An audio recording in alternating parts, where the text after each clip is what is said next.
So this next exercise, we're gonna translate what we found in here with the type of marks that we like to make, the pressure that we like to work at, the velocity that we like to work at. And what I've done is I've gone ahead and chosen some objects in a still life that I'm going to be working with. These are all different stones and shells that I got in the Atlantic Ocean over the past couple of summers. This one is chalk, actually, which is so interesting.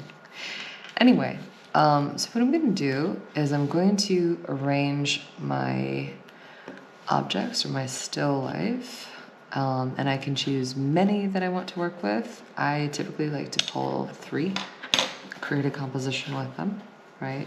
So right here, I have my dominant, which is my big one. That's really interesting and the most dramatic shape.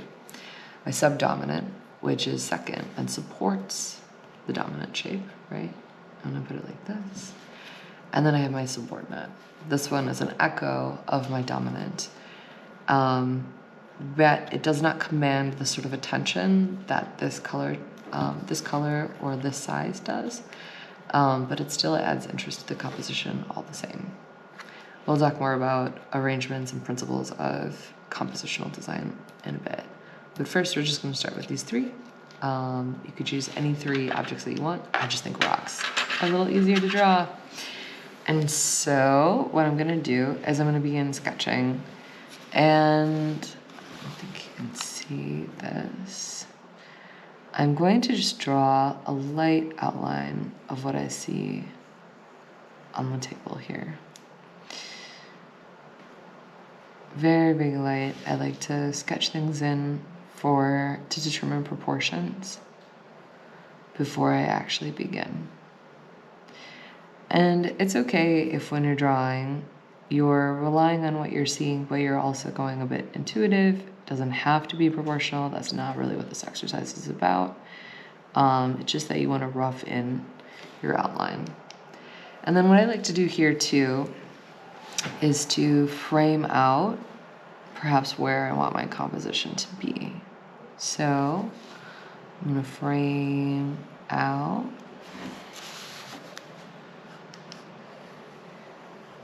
the size, and we can examine this composition as well from here. So what's nice about this is that we have one shape that's moving down and there's a lot of weight down here, another one that's coming in from the side and curves out, and yet another one that is not quite touching. And so even though they're not touching, they take up enough space in this composition to make it interesting. It's about maybe like 40-60, the space that it takes up, which is pretty neat. So, okay, what I'm going to do then is I'm going to begin filling in my still life and sketching for volume with a bit of shadow and or with texture with the same techniques that we used in our mark making. So with mark making, I encouraged you not to draw out a grid because we didn't necessarily want to have hard lines there, and the mixing of them actually makes it a little bit more interesting. Well, same here. I know I chose a couple of different textured rocks, but I'm going to use mark making in order to shape these, right? So density of mark making is going to indicate smaller areas. I'm just going to start with a little rough one in here. But I'm going to continue that. And I'm not going to worry so much about getting everything exactly right now, because what I'm focused on is the mark and is the volume itself, right? And getting that same feeling that I had when I was capturing, my 100th little stroke on a certain grid shape there, or grid pattern there. And I can layer these over as well to make sure that they're adequately dark and capture that texture by lightening things up. But in this way, I'm not taking the fact that something is a still life and I'm trying to copy it exactly proportionally. I'm using my still life as inspiration for how I'm going to be solving problems in drawing, right? And our problems in drawing are to make excellent marks that are indicative of where volume is, that are interesting, to look at as my eye moves around the page, right? All right, I have rock number 1. Not quite perfect, of course. Could take a better photo, but we're not here to take photos, are we? And there you go. I have my first rock. So now I'm going to do the rest of them using different techniques that we've looked at in here. My primary focus, though, usually, or where my go-to is cross-hatching. So.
Okay, and again, not going for perfection or exact replication, but rather we're solving a drawing exercise and using a still life as a tool.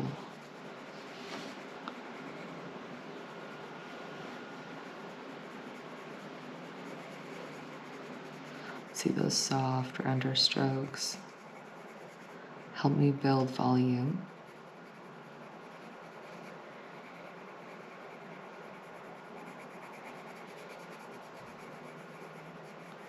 Help me make light disappear into the stone.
Okay.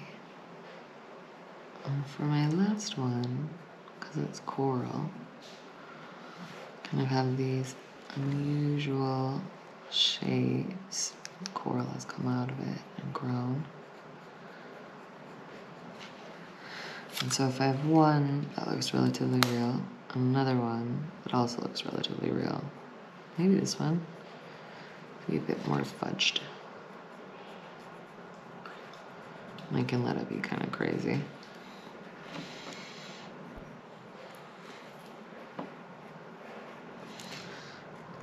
Because again, what I'm working towards is using marks to describe shapes.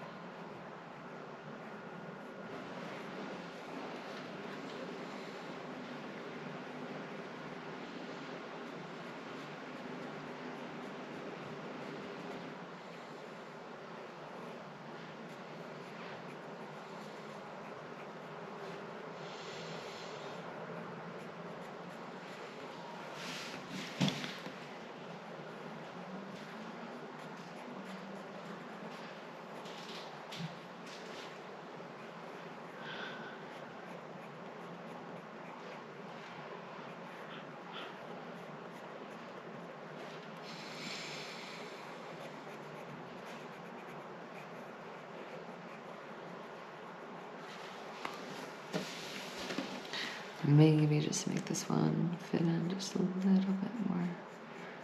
I'm gonna put on the same texture volume.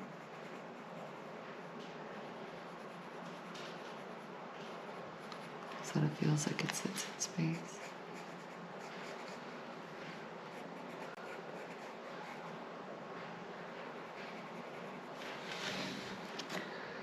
And there we have it.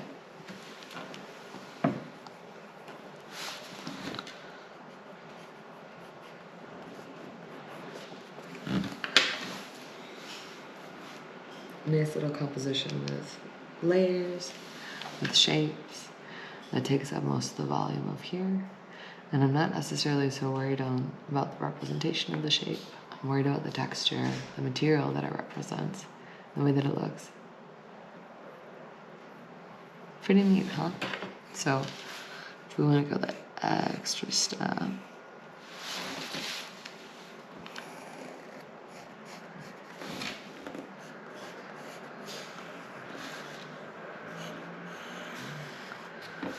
let's think about ways that we can frame this. So your first one might just be a test, might just be your warm-up.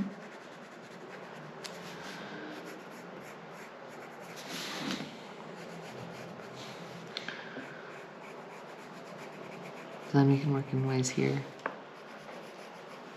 and see how framing it might change it. How giving my rocks weight might change them.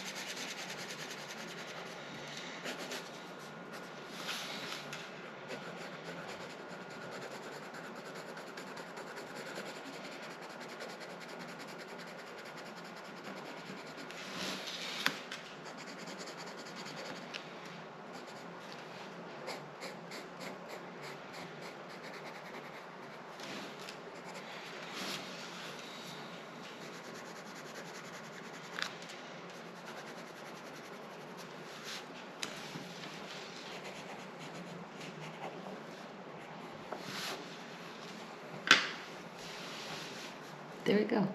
We have a nice drawing then. Multiple different dimensions. It doesn't look like it's supposed to be imitating a photograph because it's supposed to be imitating drawing techniques instead. And we have a nice composition to play with. That's all.